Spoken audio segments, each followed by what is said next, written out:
Papi Galang humagulgol sa iyak dahil sa nangyari sa kanyang buhok.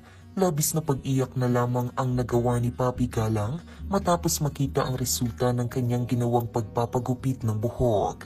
Sa latest episode ng reality show ng Toro Family na may pamagat na Life Goes On, isa sa pinag-uusapan at highlight ay ang naging reaksyon ni Papi Galang sa kanyang new haircut matapos nitong magdesisyon na gawing maikli ang buhok dahil na rin sa nalalapit nitong panganganak. Saad ni Papi, naisipan niya ngang magpa-home service ng haircut dahil sa udyok ng mga kasabihan mula sa mga matatanda o ilang mga nanay na huwag magpapagupit ng buhok kapag nanganak, lalo na kapag bagong panganak pa lamang. Kaya naman minabuti raw ni Papi na magpagupit na habang hindi pa siya nanganganak. Ngunit nang matapos nga ang paggupit sa kanya ay dali-dali itong pumasok sa kanilang kwarto ni Harvey para ilabas ang kanyang sama ng loob. Dito na nga umiyak si Papi matapos makita ang resulta ng gupit sa kanya. Ani Papi ay nagdesisyon umano ng kusa ang hairdresser at hindi sinunod ang kanyang gusto. Kahit anong kumbinsi nga raw ni Papi sa sarili na maganda at okay naman ang kanyang bagong haircut ay hindi pa rin talaga nito matanggap dahil hindi niya gustong naging resulta.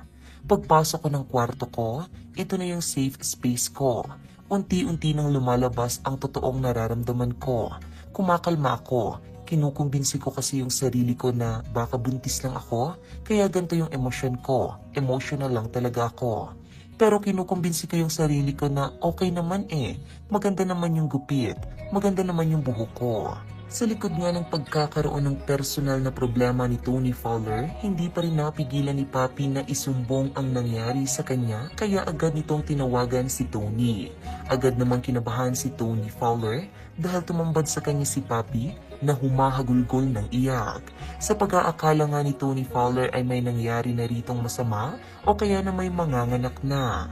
Agad namang pinagaan ni Tony ang loob ni Papi at sinabing mabilis namang humabang kanyang buhok at mas okay nang maiksi ito dahil manganganak naman na at para wala umanong maging kaagaw ang kanyang katawan sa mga nutrients. Sa kabilang banda, hindi naman napigilan ni na Mama Marie, Tito Vince at Mikay ang maiyak sa kakatawa dahil sa naging reaksyon ni Papi at new look nito dahil sa kanyang naging gupit. Biro pa nila ay naging kamukha raw ni Papi ang isang cartoon character sa Inside Out na si Sadness dahil sa kanyang new haircut. So that's it. Anong masasabi mo sa video ito? Huwag mahihiyang ibahagi ang iyong opinion sa ating comment section.